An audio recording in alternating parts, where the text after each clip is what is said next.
रामनगर नामक एक छोटे से गांव में विराट नाम का एक गरीब आदमी रहता था। वह बेरोजगार था और अपने परिवार का पेट पालने के लिए दिहाड़ी मजदूरी करता था। वह इधर उधर काम ढूंढता और जैसे तैसे अपने परिवार का गुजारा चलाता था। ना जाने ये कैसा गांव है, यहाँ कोई काम ही नहीं है, और अगर जैसे तैसे कोई काम ढूंढ भी लो तो उसमें गिनती के मिलते हैं तो सिर्फ 100 रुपये। आज के समय भला 100 रुपये में क्या होता है? अरे, यदि आपको इस गांव में काम नहीं मिल रहा है तो आप शहर जाओ। शहर जाकर काम ढूंढो और वहां काम करो। वहां आपको पैसे भी अच्छे मिलेंगे। अरे, तुम क्या जानो शहर की जिंदगी कैसी होती है। शहर में कितना महंगा सामान मिलता है, और फिर वहां जाकर जो मुझे किराए के कमरे में रहना पड़ेगा, उसका क्या? उसका भी तो किराया देना होगा। ना जाने शहर में कमरों का किराया कितना ज्यादा होता है। शहर जाना क्या तुमको कोई मजाक लगता है? तुम्हें शहर भी नहीं जाना, तुम्हें गांव में भी काम नहीं मिल रहा है, तो फिर हमारा गुजारा कैसे चलेगा?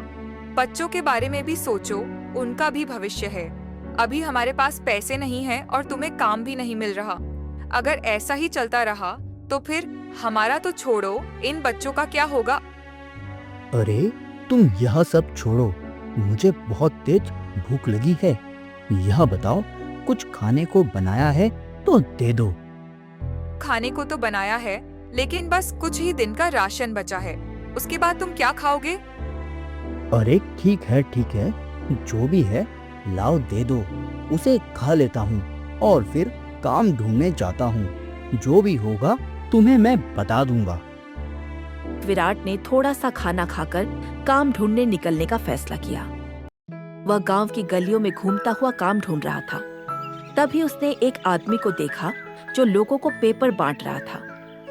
विराट ने सोचा कि शायद ये कोई नौकरी का विज्ञापन हो सकता है, इसलिए वह उस आदमी के पास गया और पूछा, अरे भाई, तुम यहाँ पर क्या पेपर बेच रहे हो? यह क्या है? अरे भाई साहब, यहीं पास में एक नया ढाबा खुला है। यहाँ बस उसी के पेपर हैं। आप जाइए और उस ढाबे में कुछ खा कर आइए। उस ढाबे में बहुत ही स्वादिष्ट खाना बनता है। मैं बस उसी ढाबे के मेन्यू पेपर बेच रहा हूँ। अरे भाई साहब, हम कहाँ जो ढाबे में खाना खा सके। हमारे पास तो अभी राशन खरीदने के भी पैसे नहीं। हमारी इतनी अच्छी किस्मत कहाँ कि हम जाकर उस ढाबे में बढ़िया बढ़िया और स्वादिष्ट खाना खा सकें। हम तो बस अभी काम की तलाश पर हैं।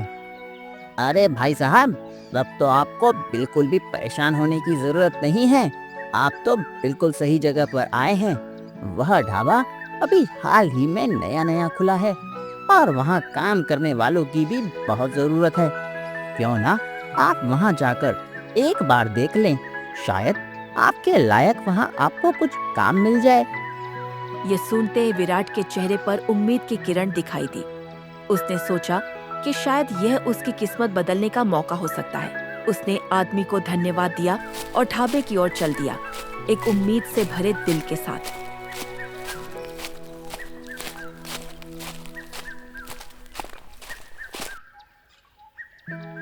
सेठ जी नमस्कार। सुना है आपको ढाबे में काम करने वालों की आवश्यकता है और मुझे नौकरी की आवश्यकता है। क्या मुझे आपके यहाँ काम मिल सकता है? अरे हाँ भाई, बिल्कुल हमारे यहाँ तुम्हें नौकरी मिल जाएगी। लेकिन तुम मुझे पहले यह बताओ कि तुम्हें क्या क्या आता है। यदि तुम अच्छे अच्छे पकवान बना सकते हो तो मैं तुम्हें खाना बनाने का काम दे दूंगा, और यदि तुम्हें पकवान बनाने नहीं आता तो मैं तुम्हें कोई और काम दे दूंगा, जैसे साफ सफाई। सेठ जी, खाना बनाना तो मुझे नहीं आता, लेकिन हाँ, मैं बाकी के काम कर सकता हूँ। अगर आप मुझसे साफ सफाई कराना चाहते हैं तो मैं वह भी कर लूंगा। ठीक है, अगर तुम्हें खाना बनाना नहीं आता तो कोई बात नहीं, तुम दूसरे काम कर लो। हमें उसमें कोई दिक्कत नहीं है। और वैसे भी हमें तो काम करने वालों की भी आवश्यकता है और तुम्हें काम की। आपका बहुत बहुत धन्यवाद सेठ जी। लेकिन यह बताइए कि आप मुझे इस काम के कितने पैसे देंगे? अरे देखो दोस्त, तुम्हारा काम सिर्फ साफ सफाई का है, इसीलिए तुम्हें पूरे दिन के सिर्फ और सिर्फ 100 रुपए मिलेंगे। सेठ जी, सारा दिन काम करने के सिर्फ 100 ही रुपये? यह तो बहुत ही कम है। क्या आप मुझे 100 रुपये से थोड़ा ज्यादा दे सकते हैं? अरे नहीं नहीं, जो तुम्हारा काम है उस हिसाब से तुम्हारे 100 ही रुपए बनते हैं। यदि तुम्हें यह काम पसंद नहीं लगता तो तुम इसे छोड़ दो, हम किसी और को रख लेंगे। नहीं नहीं सेठ जी, ठीक है, मैं 100 रुपये में ही काम कर लूंगा। मैं कल सुबह से ही काम पर आता हूँ। विराट ने ना चाहते हुए भी ढाबे में साफ सफाई का काम करना शुरू कर दिया। वह दिन भर मेहनत करता रहा, लेकिन शाम को जब उसे सिर्फ 100 रुपए मिले तो उसे थोड़ी निराशा हुई। लेकिन उसने सोचा कि यह भी एक शुरुआत है और आगे शायद कुछ बेहतर हो सकता है। उसने उन 100 रुपए से सब्जी खरीदी और अपने घर की ओर चल दिया, उम्मीद करते हुए कि उसके परिवार के लिए यह छोटी सी मदद जरूर फायदेमंद होगी। यह लो आज का राशन। अब तुम्हें चिंता करने की कोई आवश्यकता नहीं है। आज का राशन तो आ गया, लेकिन कल का क्या? अब तुम्हारे पास कोई नौकरी होती तो हमें चिंता करने की कोई आवश्यकता नहीं थी। अब तुम्हें चिंता करने की कोई आवश्यकता नहीं है। अब मैं हर रोज तुम्हारे लिए ताजी ताजी सब्जियां लेकर आऊंगा, क्योंकि अब मुझे नौकरी मिल गई है। अब हमारे घर का गुजारा आराम से चलेगा। 100 रुपए में क्या होगा, वह भी सिर्फ एक दिन के लिए? हमें तो महीने भर के लिए राशन चाहिए। विराट और उसकी पत्नी खाना खाकर सो जाते हैं। अगले दिन विराट फिर से ढाबे पर काम के लिए निकल पड़ता है। वह सुबह से शाम तक ढाबे पर सफाई का काम करता है और शाम होने पर सेठ जी के पास अपने पैसे मांगने जाता है। सेठ जी विराट से कहते हैं, अरे विराट, मैं तो तुम्हें यह बताना ही भूल गया कि मैं तुम्हें रोज रोज पैसे नहीं दे सकता। मैंने तुम्हें नौकरी पर रखा है, इसीलिए मैं तुम्हें महीने के एक साथ ही पैसे दे दूंगा। लेकिन मालिक, मेरे पास तो अभी एक भी पैसा नहीं है और मुझे घर पर राशन भी लेकर जाना है। मेरे बीवी बच्चे मेरा इंतजार कर रहे हैं कि कब मैं राशन लेकर आऊंगा और वह उसका खाना बनाएंगे। यदि आप मुझे रोज रोज पैसे नहीं देंगे तो मेरे घर का गुजारा तो नहीं चल पाएगा। मेरी आपसे विनती है कि आप मुझे पैसे दे दीजिए। नो विराट, मैं तुम्हें पैसे नहीं दे सकता। मैंने तुम्हें नौकरी पर इसीलिए रखा है ताकि मैं तुम्हें महीने के पैसे एक साथ दे सकूं। और फिर यदि तुम्हें पैसे की इतनी ही आवश्यकता है तो तुम किसी से उधार ले लो। जब मैं तुम्हें तुम्हारी महीने की तनख्वाह दूंगा तो तुम उसे उसके पैसे दे देना। नहीं सेठ जी, मुझ गरीब को कौन उधार देगा? मैं तो आपके पास नौकरी ही इसलिए कर रहा हूँ ताकि आप मुझे हर रोज पैसे दे सकें और मैं अपने परिवार का पेट पाल सकूं। अरे विराट, यदि मैंने तुम्हें हर रोज पैसे दिए तो इस बात की क्या गारंटी है कि तुम हर रोज यहाँ काम करने आओगे? क्या पता किसी दिन तुम यहाँ काम छोड़कर भाग जाओ। अब तुम अचानक से काम छोड़कर चले जाओगे तो फिर मैं किसे काम के लिए ढूंढता फिरूंगा। इसीलिए मैं तुमसे यह कह रहा हूँ कि तुम अभी किसी से उधार ले लो। मैं तुम्हें जब महीने की तनख्वाह दूंगा तो तुम उसे उसके पैसे लौटा देना। नहीं नहीं मालिक, आप मुझे आज पैसे दे दीजिए। मैं आपके यहाँ से कहीं काम छोड़कर नहीं जाने वाला हूँ। मैं आपके यहाँ काम करने में संतुष्ट हूँ और आगे भी आपके यहाँ ही काम करना चाहता हूँ। ठीक है विराट, यदि तुम इतना जोर डाल ही रहे हो तो मैं तुम्हें पैसे उधार दे सकता हूँ, लेकिन उसके लिए तुम्हें अपनी कोई कीमती चीज मेरे पास गिरवी रखनी होगी। फिर जब तुम्हें महीने के पैसे मिलेंगे तो तुम मुझे मेरे पैसे लौटाकर अपनी वह कीमती चीज मुझसे ले जा लेना। मालिक, मैं एक गरीब आदमी हूँ। मेरे पास ऐसी कोई कीमती चीज नहीं जो मैं आपके पास गिरवी रख सकूं। मेरे पास तो बस मेरा मेहनत और ईमानदारी है। इसीलिए मैं आपसे विनती करता हूँ, आप मुझे मेरे आज के पैसे दे दीजिए। अरे विराट, तुम यहाँ अपना गरीबी का रोना बंद करो और अपना काम करो। महीने का अंत होने पर मैं तुम्हें तुम्हारे जितने पैसे बनते हैं उतने दे दूंगा। अभी तुम जाओ और अपना काम करो और मुझे भी अपना काम करने दो। विराट के बार बार कहने पर भी उसका मालिक उसे पैसे नहीं देता और वह अपना काम करना शुरू कर देता है। अपने घर का राशन पूरा करने के लिए विराट को कहीं ना कहीं से तो पैसे लेने ही थे। इसलिए वह गांव के एक सरपंच से पैसे उधार लेने के लिए जाता है ताकि वह अपने परिवार की जरूरतें पूरी कर सके। सरपंच साहब, मुझे कुछ पैसे उधार चाहिए। मेरी अभी नई नई नौकरी लगी है और उन्होंने कहा है तनख्वाह हम तुम्हें महीने के अंत में देंगे। तब तक के लिए मुझे कुछ पैसे उधार चाहिए ताकि मैं अपने परिवार का गुजारा कर सकूं। यदि आप मुझे पैसे देते तो आपका मेरे ऊपर एक एहसान रहेगा। ठीक है भाई विराट, तुम मुझसे पैसे उधार ले लो, लेकिन मैं तुम्हें एक बात साफ कर देना चाहता हूँ कि यदि तुमने मुझे मेरे पैसे समय पर वापस नहीं दिए तो तुम्हें अपना घर मेरे नाम करना होगा। यह बात ध्यान रखना। यदि तुम नाम नहीं करोगे तो मुझे फिर तुम्हारे साथ जबरदस्ती करनी होगी, जो मुझे बिल्कुल पसंद नहीं। मैं नहीं चाहता कि मैं हमारे बीच कोई समस्या पैदा करूं। आपको चिंता करने की कोई आवश्यकता नहीं है सरपंच जी। जैसे ही मुझे महीने के अंत में मेरी तनख्वाह मिलेगी, मैं सबसे पहले आपको आपके पैसे दे दूंगा। मैं आपको वादा दिलाता हूँ कि मैं आपके पैसे समय पर वापस कर दूंगा।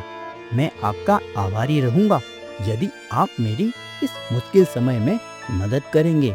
विराट सरपंच जी से पैसे उधार ले लेता है। एक महीना किस प्रकार बीत जाता है पता ही नहीं चलता। विराट का पगार लेने का दिन आ जाता है। मालिक जी, मुझे काम करते हुए 1 महीना हो गया है और आज मेरी तनख्वाह का दिन है। कृपया मुझे मेरी तनख्वाह दे दीजिए। अरे हाँ विराट, तुम्हारी तनख्वाह भी तो देनी है। ठीक है, मैं तुम्हें कल देता हूँ। आज मेरे पास पैसों की थोड़ी तंगी है। मैं कल तुम्हें तुम्हारी तनख्वाह दे दूंगा। तुम चिंता मत करो। सेठ जी, कल नहीं, आज मुझे मेरी तनख्वाह चाहिए। मैंने सरपंच जी से पैसे उधार ले रखे हैं और यदि मैंने उन्हें आज उनके पैसे नहीं लौटाए तो वह मुझसे मेरा घर छीन लेंगे। मैंने उनसे वादा किया है कि मैं आज उनके पैसे उन्हें दे दूंगा। कृपया आज आप मेरी तनख्वाह दे दीजिए। अरे विराट, ऐसे कैसे वह तुम्हारा घर ले सकता है? मैंने कहा ना, मैं तुम्हें कल पैसे दे दूंगा। और वैसे भी कोई एक ही दिन में घर थोड़ी छीन लेता है। तुम चिंता मत करो, वह कुछ नहीं करेगा। मैं उससे बात कर लूंगा। तुम्हें चिंता करने की कोई आवश्यकता नहीं है। सेठ जी, आपने कहा था कि महीना पूरा होने पर आप मुझे मेरी तनख्वाह दे देंगे। मेरे यहाँ काम करते हुए 1 महीना हो गया है। अब आप मुझे मेरी तनख्वाह दे दीजिए। मैं आपके ढाबे पर पूरी ईमानदारी से काम करता हूँ और मुझे मेरी मेहनत के पैसे चाहिए। अरे तुम इतने ऊंचे स्वर में क्यों कह रहे हो? मैंने तुमसे कहा ना, आज मेरे पास पैसे नहीं हैं। मैं तुम्हें कल दे दूंगा। तुम आज जाओ और कल आ जाना। सेठ जी, आप मेरे साथ मजाक मत कीजिए। सुबह से यहाँ हजारों लोगों ने खाना खाया है और आप कह रहे हैं कि आपके पास मुझे आज मेरी तनख्वाह देने के लिए पैसे नहीं हैं। आप मुझसे झूठ मत बोलिए। मैं जानता हूँ कि आपके पास पैसे हैं। झूठ? और तू मुझसे इस प्रकार कैसे बात कर सकता है? जा, नहीं देता मैं तेरे पैसे। कर ले जो तू मेरा कर सकता है। और हाँ, अब से तुझे इस ढाबे में काम करने आने की कोई आवश्यकता नहीं। मैं तुझे काम से भी निकालता हूँ। सेठ जी, ऐसा ना करिए। मुझ गरीब के साथ इतना बड़ा छल, आपको भगवान इसकी सजा देगा। आप ऐसा ना करें। मैं आपके ढाबे पर ईमानदारी से काम करता हूँ और आप मुझे मेरी मेहनत का फल ऐसे दे रहे हैं। भगवान से डरिए सेठ जी, भगवान से डरिए। भगवान सब देखता है। भगवान? बड़ा आया मुझे भगवान की धमकी देने वाला। चल निकल यहाँ से, नहीं तो धक्के मारकर यहाँ से बाहर निकाल दूंगा। और आज के बाद मेरे ढाबे के आसपास भी नजर आया तो तेरी हड्डी पसली तोड़कर फेंक दूंगा। विराट का मालिक विराट को उस ढाबे से धक्के मारकर बाहर निकाल देता है और विराट अपने घर की ओर चला जाता है। तभी सरपंच का आदमी विराट के घर आता है और विराट की पत्नी से कहता है, तुम्हारे पति ने सरपंच जी से पैसे उधार दिए थे और अब तक उन्हें पैसे नहीं दिए हैं। सरपंच जी ने मुझे तुम्हारे घर भेजा है ताकि मैं तुम्हारे पति से बात कर सकूं और उन्हें बता सकूं कि उन्हें अपने पैसे वापस चाहिए। मेरे पति तो अभी घर पर नहीं हैं। वह ढाबे पर गए थे और अभी तक वापस नहीं आए हैं। आप उन्हें ढाबे पर जाकर मिल सकते हैं। नहीं, मैंने ढाबे पर जाकर देखा। तुम्हारे पति को ढाबे से निकाल दिया गया है। अब वह यहाँ आकर ही मिलेगा। मैं इंतजार कर लेता हूँ। थोड़ी ही देर में विराट भी घर आ जाता है। विराट के घर आने पर सरपंच का आदमी विराट से कहता, अरे विराट, तुम्हारा सरपंच जी के पैसे देने का समय आ गया है। तुमने वादा किया था कि तुम महीने के अंत में सरपंच जी के पैसे वापस कर दोगे, लेकिन अब तक तुमने पैसे नहीं दिए हैं। सरपंच जी को अपने पैसे वापस चाहिए। मुझे पता है ढोलू, लेकिन मेरे ढाबे के मालिक ने मुझे मेरी तनख्वाह नहीं दी है। मैंने उनसे कई बार कहा, लेकिन उन्होंने मुझे मेरे पैसे नहीं दिए। अब मैं क्या करूं? अरे विराट, यह तुम्हारी समस्या है। सरपंच जी को अपने पैसे वापस चाहिए। अगर तुम पैसे नहीं देते हो तो तुम्हें अपना यह घर हमें देना होगा। ठीक है ढोलू, तुम सरपंच जी से कहना कि मैं शाम तक उनके पैसे लेकर आ जाऊंगा। उन्हें चिंता करने की कोई आवश्यकता नहीं है। ठीक है विराट, मैं उन्हें जाकर यह बात बता दूंगा कि तुम शाम को पैसे लेकर आ जाओगे। लेकिन ध्यान रहे, यदि तुम पैसे लेकर नहीं आए तो फिर तुम्हें इस घर को हमें देना होगा। यह बात तो तुम्हें साफ है ना? सरपंच का आदमी विराट के दरवाजे पर खड़ा ही था कि तभी वहां से विराट का एक पड़ोसी राहुल गुजर रहा था। उसने सरपंच के आदमी को विराट के घर के सामने खड़ा देखा तो वह समझ गया कि कुछ ना कुछ गड़बड़ तो जरूर है। अरे, ये तो ठेकेदार के आदमी हैं, लेकिन ये विराट के घर पर क्या कर रहे हैं? मुझे जाकर पता करना होगा कि यह विराट के घर क्यों आए हैं। जरूर कुछ ना कुछ गड़बड़ है, वरना ऐसे ही सरपंच के आदमी किसी के घर नहीं जाते। सरपंच का आदमी जैसे ही विराट के घर से निकलता है तो राहुल तुरंत ही विराट के पास जाता है और उससे पूछता है, अरे विराट, यह सरपंच के आदमी तुम्हारे घर क्यों आया था? तुमने सरपंच से कोई उधार लिया है क्या? हाँ राहुल भाई, उधार तो लिया है और मैंने उसे वादा भी किया था कि महीने के अंत तक मैं उसे उसके पैसे दे दूंगा। लेकिन मैं जहाँ नौकरी कर रहा था उसने मेरे साथ धोखा कर दिया और मुझे नौकरी से भी निकाल दिया। उसने मुझे मेरे पैसे भी नहीं दिए। अब मुझे समझ में नहीं आ रहा है कि मैं सरपंच के पैसे कैसे दूं। मेरी गरीबी देखकर कोई मुझे पैसे भी देने के लिए तैयार नहीं। अब मैं क्या करूं? अरे विराट भाई, तुम्हें घबराने की कोई आवश्यकता नहीं है। आखिर तुमने सरपंच से कितना उधार लिया है? मैंने सरपंच से 5,000 रुपए उधार लिए थे और बदले में उनसे कहा था कि यदि मैं उनके पैसे नहीं लौटा पाया तो वह मेरा घर मुझसे ले ले। बस इसी बात की चिंता में डूबा हूँ कि यदि मैं उन्हें उनके पैसे नहीं दे पाया तो वह मुझसे मेरा यह घर भी छीन लेंगे। अरे सिर्फ 5,000 रुपए के चक्कर में तुमने अपना घर दांव पर लगा दिया। और वैसे भी सरपंच तो है ही लालची आदमी। वह तो बहुत ही चालू इंसान है। वह तो गरीबों का फायदा उठाता है और लोगों की मजबूरी का भी। तुम्हारी मजबूरी का फायदा उठाकर उसने तुम्हें पैसे उधार दे दिए और बदले में उसने तुम्हारे घर का सौदा कर लिया। लेकिन तुम चिंता मत करो, मेरे पास कुछ पैसे हैं, मैं तुम्हें दे दूंगा।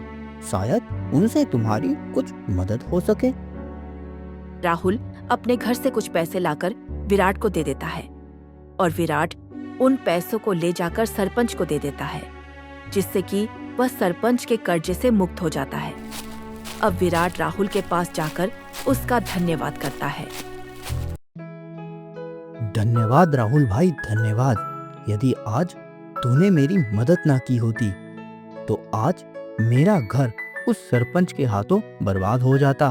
तूने आज मेरा घर बचा लिया। पता नहीं भगवान हम गरीबों के साथ ही ऐसा क्यों करता है और मेरे ही ऊपर भगवान ने ऐसा प्रकोप क्यों बनाया है। एक तो मुझे कहीं काम ही नहीं मिलता और कहीं काम भी मिल जाए तो कोई मेरे पैसे ही नहीं देता। ना जाने ये सब छल मेरे ही साथ क्यों होता है। और विराट भाई, तुम्हें परेशान होने की कोई आवश्यकता नहीं है। यदि तुम्हारे पास कोई काम नहीं है तो तुम अपना ही काम शुरू क्यों नहीं कर लेते। राहुल, मैं तुझे अब क्या बताऊं। मुझे कोई काम नहीं आता। मैं पहले एक जूते फैक्ट्री में काम करता था। उस फैक्ट्री में भी आग लग गई और वह फैक्ट्री जलकर राख हो गई। जब से वह फैक्ट्री जलकर राख हुई है मैं तो बर्बाद ही हो गया हूँ। तब से मुझे कोई काम ही नहीं मिलता। इस ढाबे पर भी काम करने गया, लेकिन इसका मालिक भी एक नंबर का चोर निकला, जिसने मेरी पूरी महीने की तनख्वाह ही रख ली। अब तुम ही बताओ मैं क्या करूं? अरे विराट भाई, देखो तुम पिछले 2-3 महीने से इसी ढाबे पर काम कर रहे हो, तो क्यों ना तुम खुद का ही ढाबा खोल लो। अब तुम्हें ढाबा चलाने का भी अनुभव है। बस तुम्हें क्या बताऊं, उधार ले लेकर तो मैं अपना घर चला रहा हूँ। उस उधार को भी जब मैं चुका ना पाया तो तुम भगवान बनकर मेरे सामने आए और तुमने मुझे कुछ पैसे देकर मेरा घर उस सरपंच के पास जमा होने से बचा लिया। अब मैं ऐसे में ढाबा कैसे खोल सकता हूँ?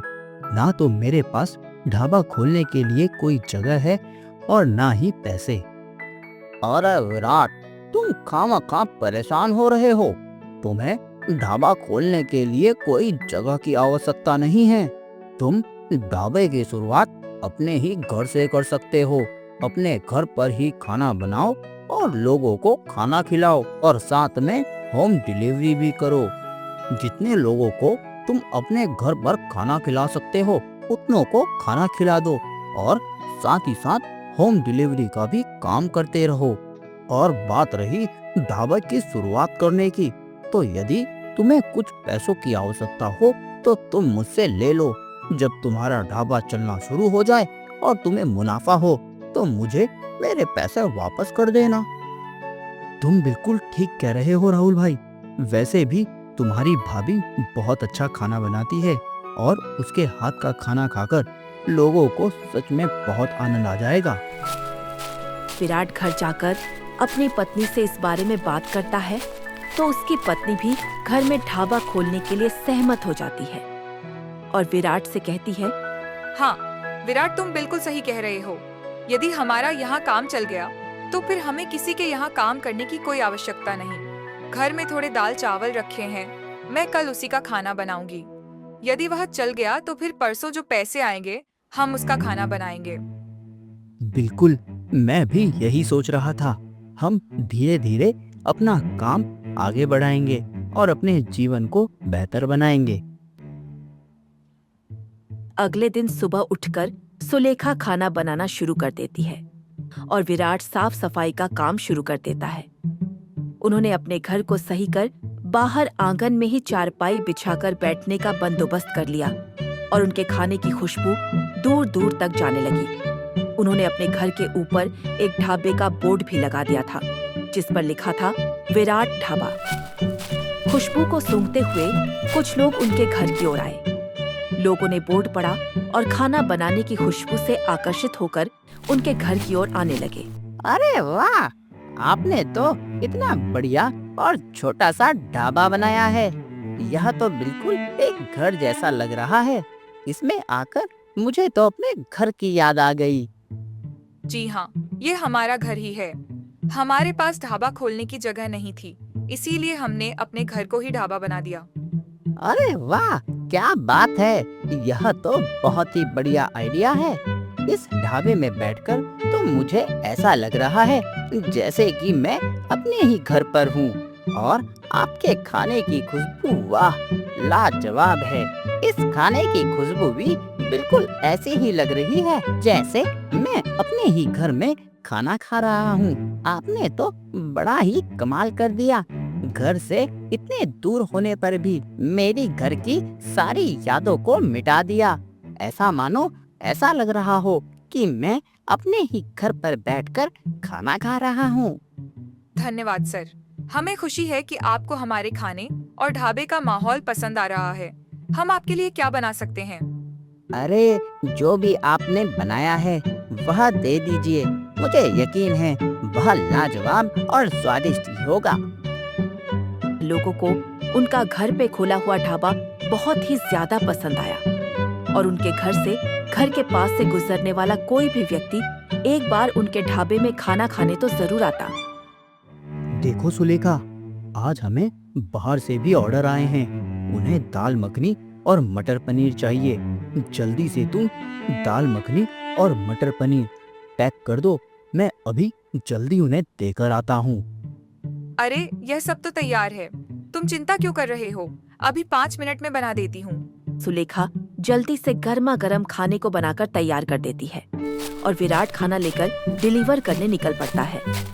तभी विराट के पुराने मालिक की नजर विराट पर पड़ती है। अरे, यह तो विराट है, लेकिन इतना सारा खाना लेकर यह कहाँ जा रहा है? कहीं इसे किसी दूसरे ढाबे में काम तो नहीं मिल गया? आखिर यह इतना सारा खाना लेकर जा कहाँ रहा है? नहीं मालिक, नहीं, यह किसी ढाबे में काम नहीं करता, बल्कि इसने अब अपने ही घर में खुद का ढाबा खोल लिया है। और इसकी पत्नी बहुत ही स्वादिष्ट खाना बनाती है, जिसे खाने के लिए लोग दूर दूर से आते हैं।